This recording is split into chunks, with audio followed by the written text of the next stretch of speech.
నమస్కారం. వినుకొండ న్యూస్ కి స్వాగతం. ఈ రోజు ముఖ్యాంశాలు. నియోజకవర్గ ప్రజలు ఆయురారోగ్యాలతో సుఖశాంతులతో వర్ధిల్లాలని కోరుతూ పల్నాడు జిల్లా టీడీపీ అధ్యక్షులు జీవి ఆంజనేయులు దంపతులు రాజశ్యామల యాగం.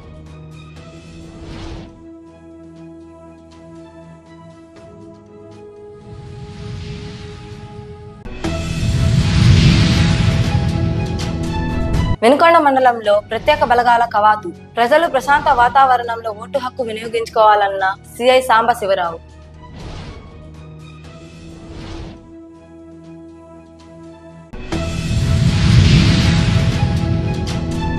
పాత కక్షల నేపథ్యంలో వినుకొండ పట్టణంలోని అంబేద్కర్ కాలనీలో 2 గ్రూపుల మధ్య ఘర్షణ, 3 గాయాలు.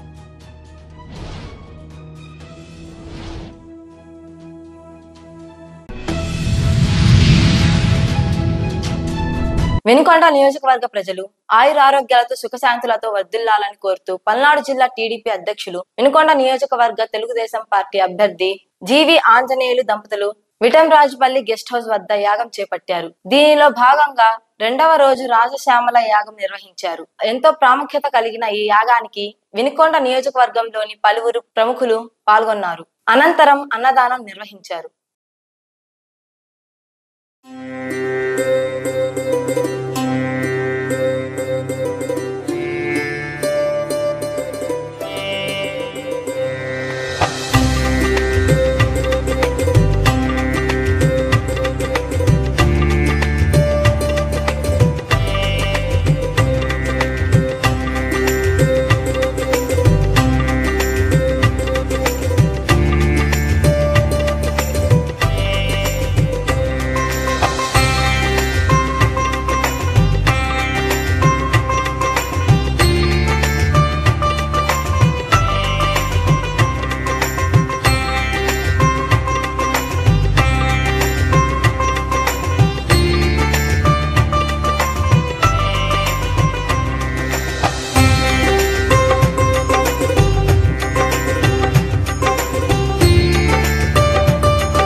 సార్వత్రిక ఎన్నికల నేపథ్యంలో వినుకొండ మండలంలోని ఏనుగుపాలెం, గోనుగుంట్లవారిపాలెం, పెద్ద కంచర్ల, కోటప్పనగర్ గ్రామాలలో ప్రత్యేక బలగాలు కవాతు నిర్వహించారు. పల్నాడు జిల్లా ఎస్పీ ఆదేశాల మేరకు వినుకొండ పట్టణ సిఐ ఆధ్వర్యంలో సిఐఎస్ఎఫ్ అదనపు బలగాలు ఫ్లాగ్ మార్చ్ చేపట్టారు.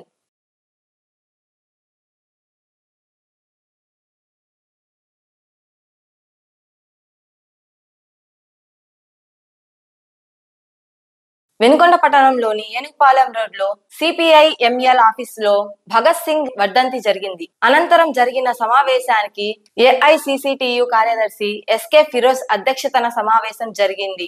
ఈ సమావేశానికి ముఖ్య అతిథిగా అఖిల భారత కిసాన్ మహాసభ రాష్ట్ర అధ్యక్షులు తోట ఆంజనేయులు మాట్లాడుతూ దేశవ్యాప్తంగా రైతు సంఘాలు, కార్మిక సంఘాలు సంయుక్త పిలుపు మేరకు ఈ రోజున భగత్ సింగ్ వర్ధంతులు జరుగుతున్నాయి.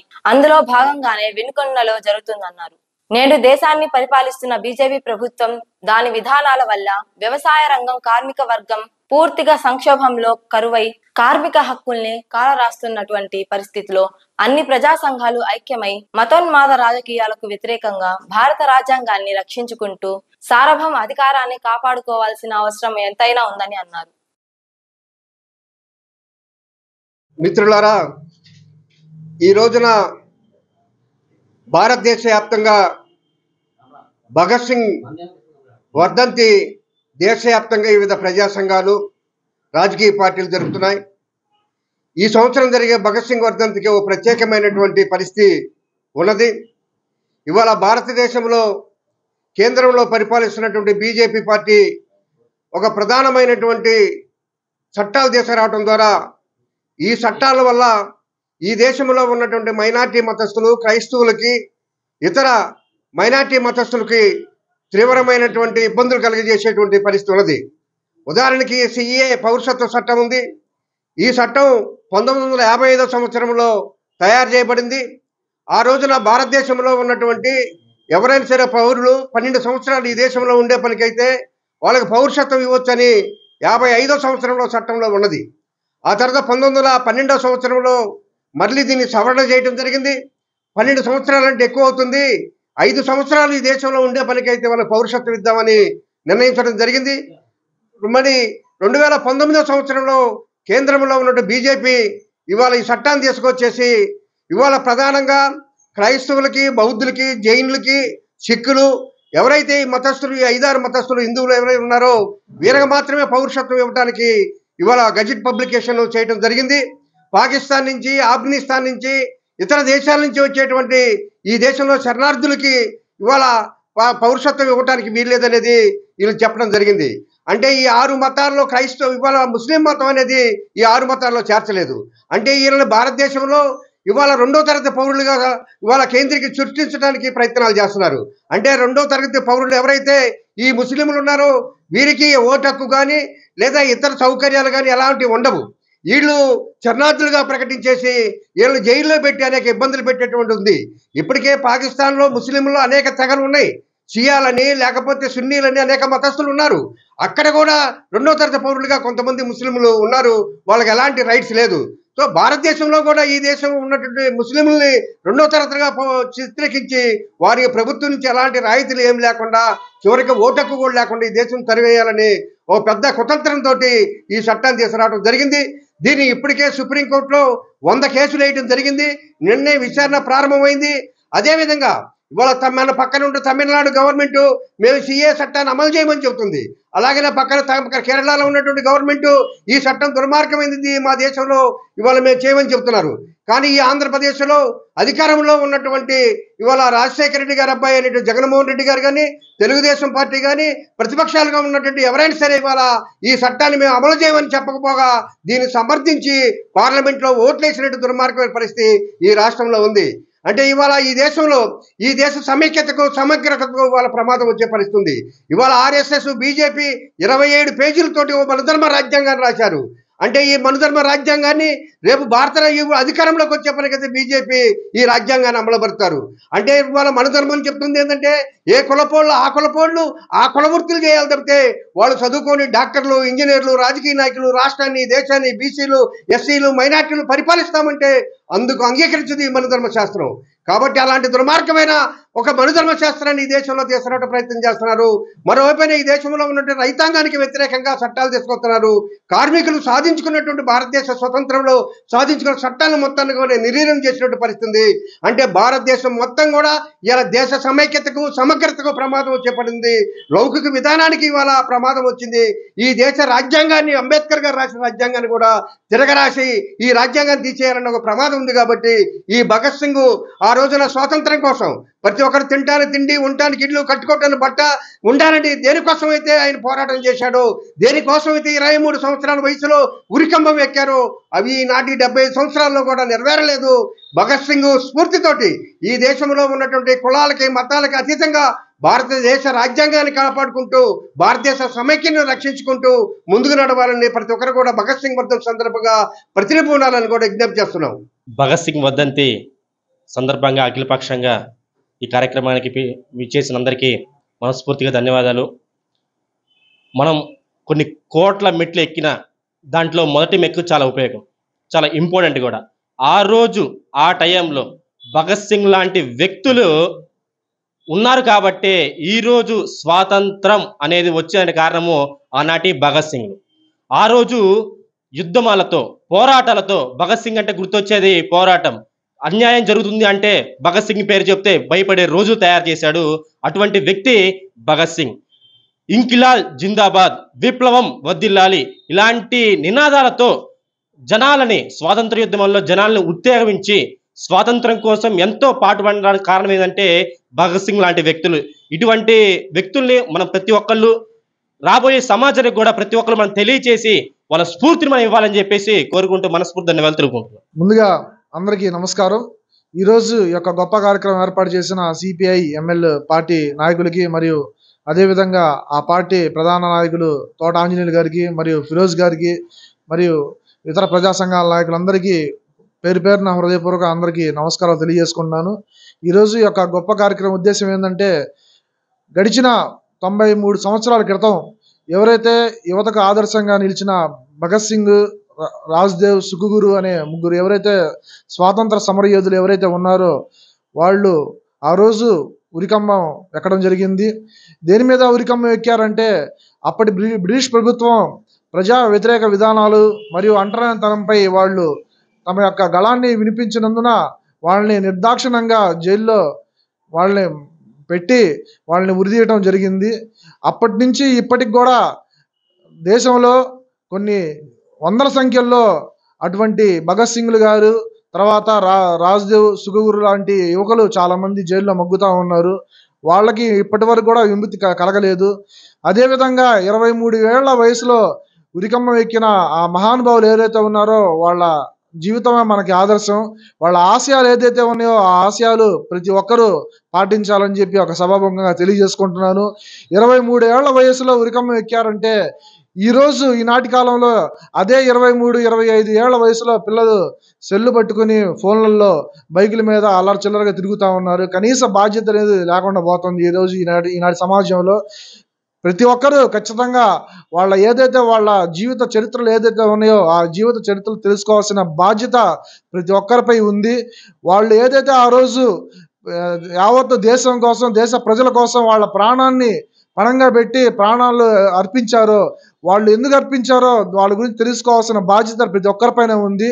దీని మీద రానున్న రోజుల్లో పెద్ద ఎత్తున వినుకొండ పట్టణంలో కూడా వాళ్ళ పేరు మీద ఒక శాశ్వతమైన ఒక కమిటీ హాలు, భవనం లాంటిది ఒకటి ఏర్పాటు చేసి ప్రతి సంవత్సరం వాళ్ళ ఏదైతే వర్ధంతులు, జయంతులు ఏదైతే ఉంటాయో ఒక రాష్ట్ర స్థాయి ఒక మంచి కార్యక్రమం చేపట్టే విధంగా వినుకొండలో ఉన్న అన్ని పార్టీలు మరియు ఇతర ప్రజా సంఘాల నాయకులందరితో కలిసి దాని మీద ఒక కార్యాచరణ అనేది ఒకటి ఏర్పాటు చేస్తాము. దీని మీద ప్రతి ఒక్కరూ ఆలోచన చేయాలని చెప్పి ఒక సభాముఖంగా తెలియజేసుకుంటూ సెలవు తీసుకుంటున్నాను. సర్దార్ భగత్ సింగ్ స్ఫూర్తితో రైతు ఉద్యమాన్ని కొనసాగించాలని ఆంధ్రప్రదేశ్ రైతు సంఘం పల్నాడు జిల్లా ప్రధాన కార్యదర్శి ఓలవలపూడి రాము పిలుపునిచ్చారు. సర్దార్ భగత్ సింగ్ వర్ధంతి సందర్భంగా ఆయనకు నివాళులు అర్పిస్తూ ఆయన స్ఫూర్తితో రైతు ఉద్యమాన్ని కొనసాగించాలని సంయుక్త కిసాన్ మహాసభ రాష్ట్ర వ్యాప్తంగా పిలుపునివ్వడం జరిగింది. ఈ సందర్భంగా పల్నాడు జిల్లా వినుకొండలో తెల్లవారుజామున కాగడాలతో ప్రదర్శన చేస్తూ జోహార్ భగత్ సింగ్ వర్ధిల్లాలి రైతు ఉద్యమం అంటూ నినాదాలు చేశారు. స్వాతంత్ర్యం కోసం,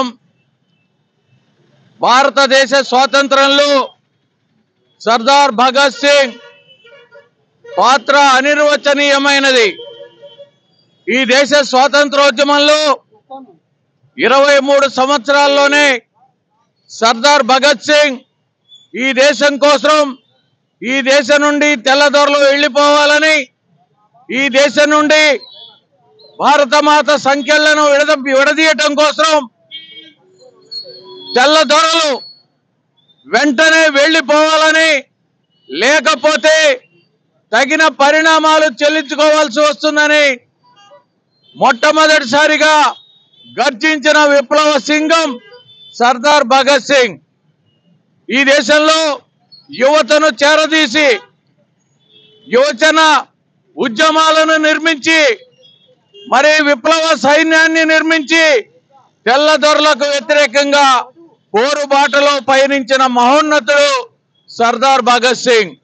ఈ దేశ దాస్య శృంఖలాలు విడదీయాలని, ఈ దేశాన్ని తెల్లదొరల కబంధ హస్తాల నుండి విడదీయాలని, ఈ దేశంలో భరతమాత పడుతున్న ఆవేదనని అర్థం చేసుకున్న సర్దార్ భగత్ సింగ్ ఈ దేశంలో 23 సంవత్సరాలకే నా దేశం కోసం నా ప్రాణాలని అర్పిస్తున్నాను అని చెప్పి తృణప్రాయంగా తెల్లదొరలు చేసినటువంటి ఉరితాళ్లకి వేలాడినటువంటి మహోన్నతుడు సర్దార్ భగత్ సింగ్. అలాగే ఈ దేశంలో స్వాతంత్రోద్యమం అనంతరం ఈ దేశంలో అనేక మంది మరి ఈ స్వాతంత్రంలో అనేక మంది భారతదేశ స్వాతంత్రోద్యమ వీరులు అనేక పోరాటాల్లో చాలా మంది మరణించారు. ఈ పోరుబాటలో విప్లవ వీరులు, భారత కమ్యూనిస్టు ఉద్యమ బిడ్డలు చాలా మంది పోరాటాలు చేశారు. ఈ స్వాతంత్రాన్ని సాధించడం కోసం ఎంతో త్యాగాలు చేశారు. ప్రాణాలు తృణప్రాయంగా అర్పించినటువంటి కమ్యూనిస్టు పార్టీ బిడ్డలు. అలాగే మహాత్మా గాంధీ, జవహర్లాల్ నెహ్రూ, సరోజినీ నాయుడు అనేక మంది ఈ దేశంలో మరి ఈ దేశ స్వాతంత్రం కోసం పోరాడారు. ఆ అనంతరం స్వాతంత్ర అనంతరం కూడా ఈ దేశంలో ఉన్నటువంటి సంపద, ఈ దేశంలో కష్టజీవులకు శ్రమకు తగ్గ ఫలితం అందాలని, ఈ దేశంలో శ్రమజీవులు అలాగే రైతాంగానికి తగినటువంటి మరి వాళ్ళ శ్రమకు తగ్గ ఫలితం రావాలని, రైతులకు గిట్టుబాటు ధరలు రావాలని, కార్మికులకు తగిన కూలీ వేతనాలు చెల్లించాలని పోరాటాలు చేసినటువంటి మరి అనేక మంది ప్రజాతంత్రవాదులు, కమ్యూనిస్టు యోధులు, ట్రేడ్ యూనియన్ రంగం అనేక మంది పోరాటాలు చేసి ప్రజల హక్కుల కోసం పోరాడారు. భూమి కోసం, భక్తి కోసం, పేద ప్రజల విముక్తి కోసం అనేక పోరాటాలు చేసిన త్యాగ వీరులు, అమర వీరులు ఈ పులపుల వెంకట శివయ్య సాక్షిగా ఈ దేశంలో ఎందరో అమరవీరులైనటువంటి చరిత్ర కమ్యూనిస్టు ఉద్యమానికి ఉంది. నువ్వు ఎక్క ముందు 2014లో డీజిల్ 50 రూపాయలు, పెట్రోల్ 60 రూపాయలు, నిత్యావసర సరుకులు ధరలు వేస్తా. నేను ప్రజలు సూటిగా ప్రశ్నిస్తున్నాను. నరేంద్ర మోడీ గారు చెప్పిన మాటల్లో ఏ ఒక్క మాట అయినా నిజముందా? నరేంద్ర మోడీ గారు మన రాష్ట్రానికి ఇచ్చిన హామీల్లో పోలవరానికి జాతీయ హోదా కల్పిస్తా అన్నాడు. కల్పించాడా? పోలవరానికి నిధులిచ్చాడా? వెనుకబడ్డ రాయలసీమ, ఉత్తరాంధ్రకి ప్రత్యేక ప్యాకేజ్ ఇస్తా అన్నాడు. ప్యాకేజీ ఇచ్చాడా? అమరావతి ఢిల్లీని తలదన్నే రాజధాని కట్టుకోవడానికి నిధులిస్తా అన్నాడు. నిధులిచ్చాడా? అది ఇవ్వకపోగా మన దేశంలో రోజు రోజుకి మత హింసలు ఎక్కువైనాయి, మత కార్పొరేట్లు ఎక్కువైనాయి, ఒకరిని ఒకరు చంపుకుంటున్నారు, ఒకరి పట్ల ఒకరికి విద్వేషాలు రెచ్చగొట్టి కేవలం హిందూ మతం అనే ఒక ముసుగులో నరేంద్ర మోడీ గారు మూడోసారి అధికారానికి రావాలనుకుంటున్నాడు. మూడోసారికి అధికారంలోకి వస్తే నేను చెప్తున్నాను, మన దేశంలో మైనారిటీ సోదరులు ఉండరు, క్రిస్టియన్ సోదరులు ఉండరు. మీరందరూ గమనించాలి. నరేంద్ర మోడీ గారు చెప్పే మాటలకు చేసే పనులకు పొందడం లేదు. నరేంద్ర మోడీ గారు రైతులకు ఇచ్చిన హామీలు, రైతుల ఆదాయాన్ని రెట్టింపు చేస్తా అన్నాడు. 10 ఏళ్ళైనా రైతుల ఆదాయం రెట్టింపు కాదా? రైతుల ఆత్మహత్యలు రెట్టింపు అయినాయి మన దేశంలో. రైతులు హలో లక్ష్మణ అంటూ, అయ్యా నువ్వు చేసిన 3 వ్యవసాయ నల్ల చట్టాలు మాకు ఏమాత్రం ఉపయోగపడవు, ఇవన్నీ కూడా కార్పొరేట్ శక్తులకి ఊడిగడ చేసే, నువ్వు ఈ 3 నల్ల చట్టాలు వెనక్కి తీసుకోమని 13 నెలల పాటు ఢిల్లీ నడిబొడ్డులో ఉద్యమం చేసి నరేంద్ర మోడీ గారిని మెడలు వంచి ఆ 3 నెలల చట్టాలని ఆయన దేశవ్యాప్తంగా రైతులకు మద్దతు పెరుగుతూ రైతుల మీద ప్రేమ, రైతుల మీద గౌరవం పెరుగుతుంది, నా మీద నా క్రాప్ పడిపోతుందని నరేంద్ర మోడీ గారు నల్ల చట్టాన్ని వెనక్కి తీసుకున్నాను, నేను జాతికి క్షమాపణ చెప్తున్నాను చెప్పిన నరేంద్ర మోడీ గారు ఆ నల్ల 3 చట్టాలు వెనక్కి తీసుకోకపోగా రైతుల పట్ల కొత్త చట్టాలని చాటగడ్డపాడు నుంచి 10 కుటుంబాలు వైఎస్ఆర్ కాంగ్రెస్ పార్టీలోకి చేరాయి. వినుకొండ నియోజకవర్గంలోని వినుకొండ రూరల్ మండలం చాటగడ్డపాడు గ్రామం నుంచి 10 కుటుంబాలు వినుకొండ శాసనసభ్యులు బొల్లా బ్రహ్మనాయుడు ఆధ్వర్యంలో వైఎస్ఆర్ కాంగ్రెస్ పార్టీలోకి చేరగా వారికి పార్టీ కండువా కప్పి పార్టీలోకి ఆహ్వానించారు. పార్టీలో చేరిన ప్రతి ఒక్కరూ వైఎస్ఆర్ కాంగ్రెస్ పార్టీ కుటుంబ సభ్యులని, వీరికి పార్టీలో తగిన గుర్తింపు గౌరవం ఉంటుందని తెలిపారు. పాత కక్షల నేపథ్యంలో వినుకొండ పట్టణంలోని అంబేద్కర్ కాలనీలో 2 గ్రూపుల మధ్య గొడవ జరిగిన సంఘటన చోటు చేసుకుంది. గతంలో జరిగిన దాడి నేపథ్యంలో ఈ గొడవలు జరిగినట్లు స్థానికులు వెల్లడించారు. గాయపడిన వారిని 108 వాహనంలో ప్రభుత్వ ఆసుపత్రికి తరలించారు.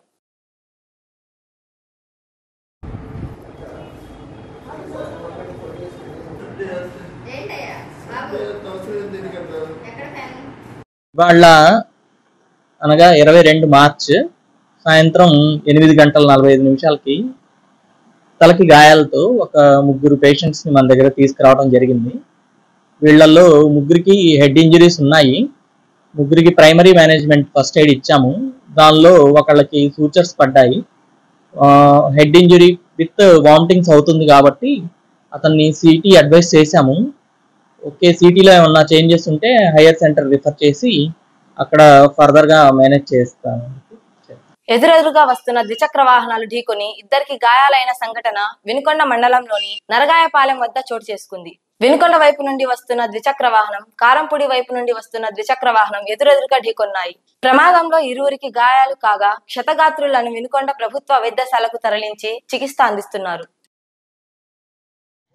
అతను కొచ్చర్ నుంచి వస్తుండు, కంచెర అతను ఇతను అగ్నిగుండాలి, అతను ఇంటికి వెళ్తుండు.